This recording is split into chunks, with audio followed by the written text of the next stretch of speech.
tell these guys. Yeah, Woody said we're taking Justin. He told me. Oh, okay. Also, what? Oh, God. Movie review time. Movie trailer review time. The trailer for Space Jam: New Legacy came out this weekend. LeBron James, the star, with a supporting cast of other stars. Brandon, the Space Jam: New Legacy trailer is blank. This is game-changing. I typically don't watch movies like this, but when I saw the trailer, when I saw the sizzle release, I got goosebumps. And the first thing I could think about was LeBron James and team giving all athletes the blueprint.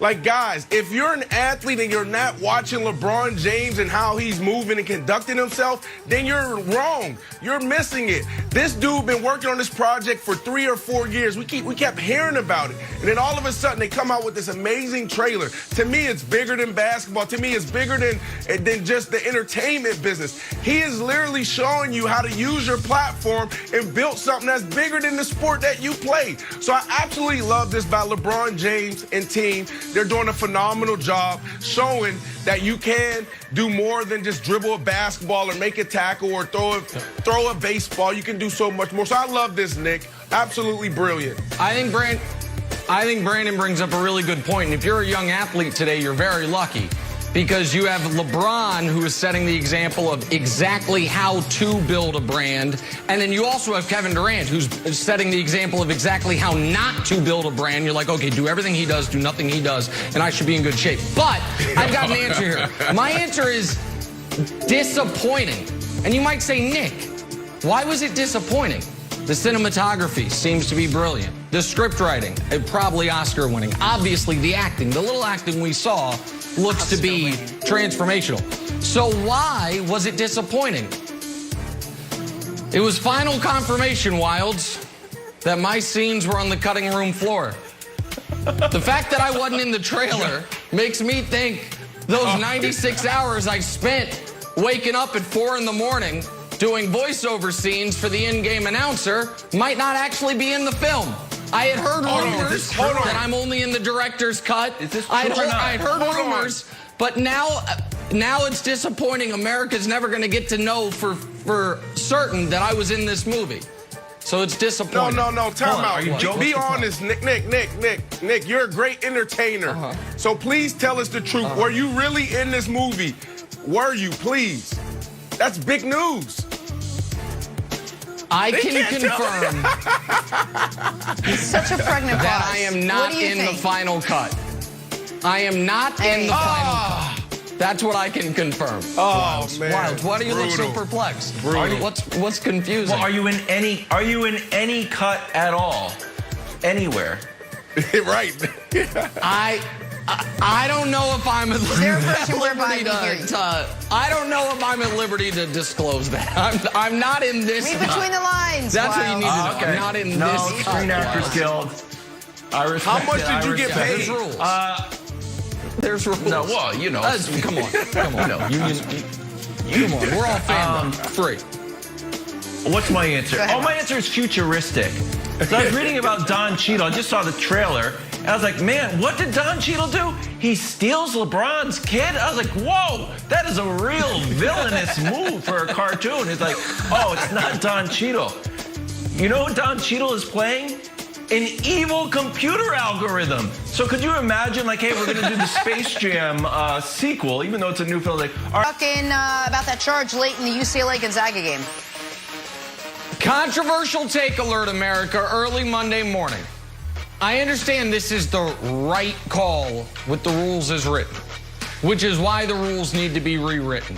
At every level of basketball, we need to disallow charges taken by off-ball defenders. It goes against the sport of the game, the spirit of the game.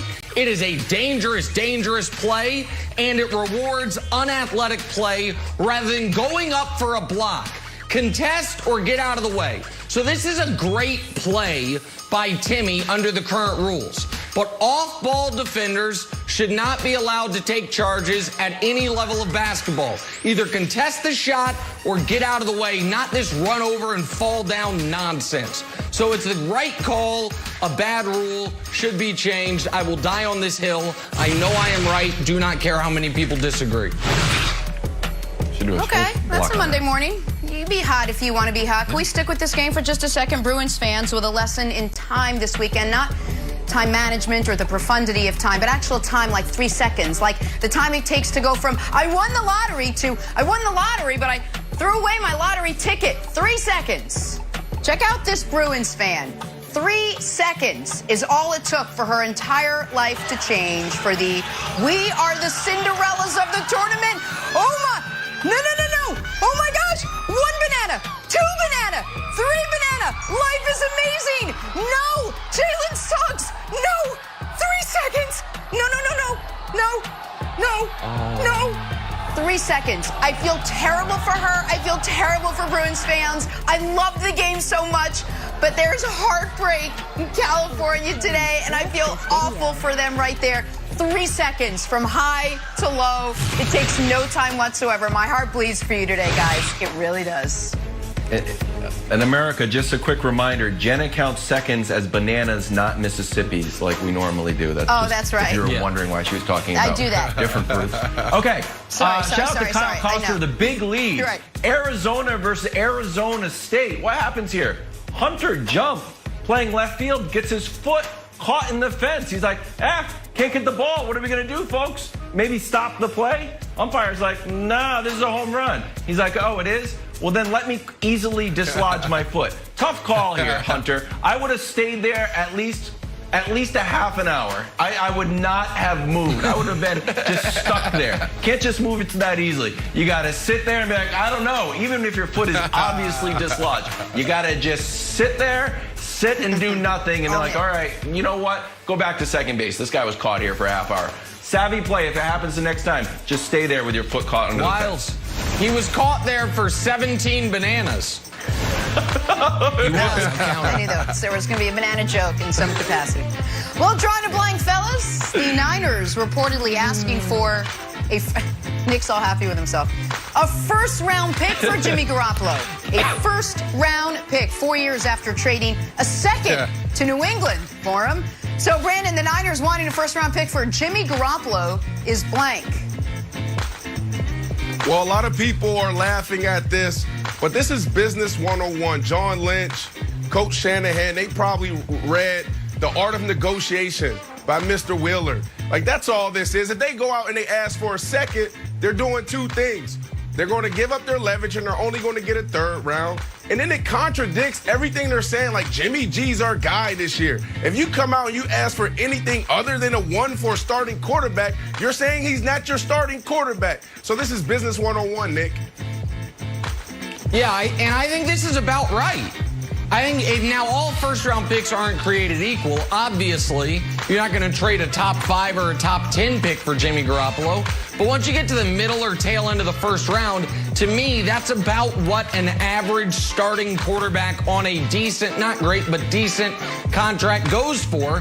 What I'm surprised by, Wilds, is that if it's as simple as the 15th pick for Jimmy G, why your beloved Patriots haven't done this yet and made you happy. So I think this is the about right compensation for Jimmy Garoppolo. Okay, we're not doing it because there's no other offers. None. This is like if I got an embroidered shirt. It says KRW here and it didn't fit. I'm like, oh, maybe I'll put this on eBay. It's only for me. No one else wants it. I'm not Brandon Marshall. When I think of Brandon Marshall, I have cool clothes. I get a Marshall jersey, people will buy it. To myself, it doesn't make any sense. So, Nick, I'm going to push back on you because I went through the draft list and I'm like, well, who are they talking to? It's an audience of one. Who wants Jimmy G besides the Patriots? Can you name another team? I honestly can't. Denver? Who? Denver? Denver? John Elway likes overrated tall quarterbacks. That would work for Denver's him. Got the 9th I feel pick. like it's You want to trade the 9th? The 9th pick? No, for I Jimmy think G? Denver would be. You'd I think happy? Denver would be trading their second round pick and something else.